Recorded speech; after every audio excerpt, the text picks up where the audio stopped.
Je vais vous parler de ces langues francophones, françaises, entre guillemets, qui sont des formes de français tout à fait abâtardies. Je pense à l'anglais et je pense aussi à la francophonie africaine. L'emprunt, ça n'a peut-être pas été assez dit par ceux qui ont écrit à ce sujet, est appauvrissant et réducteur par rapport à la langue empruntée. Et donc on a des formes de déformation, de déviance de la langue de départ. Dans le cas du français, le masculin et le féminin, au départ, ne se différencient pas à l'écrit. Le problème, c'est que par la suite, on a voulu le différencier à l'écrit. Au départ, ça ne différencie pas à l'écrit. Et c'est à l'oral que l'on doit indiquer si c'est masculin ou féminin, selon le contexte. Donc si l'anglais emprunte à l'écrit, eh bien, à l'écrit de l'époque, pas d'aujourd'hui, puisque aujourd'hui on marque le masculin et féminin à l'écrit. Mais à l'origine, le masculin et féminin n'est pas indiqué.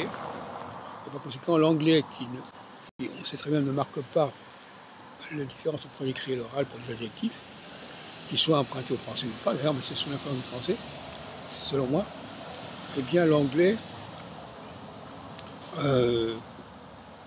ne sait pas passer de l'écrit à l'oral, au niveau du genre.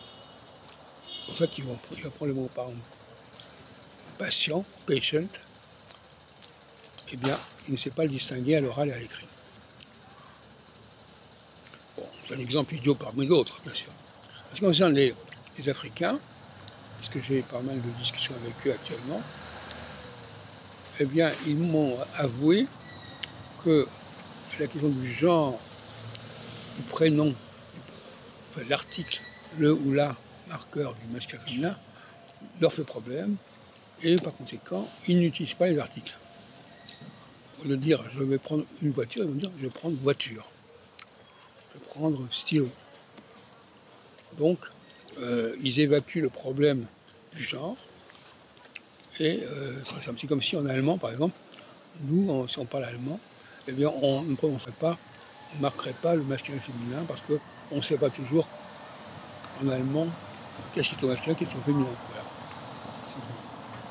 Donc, la francophonie fait problème, à plus d'un titre, pour deux raisons différentes.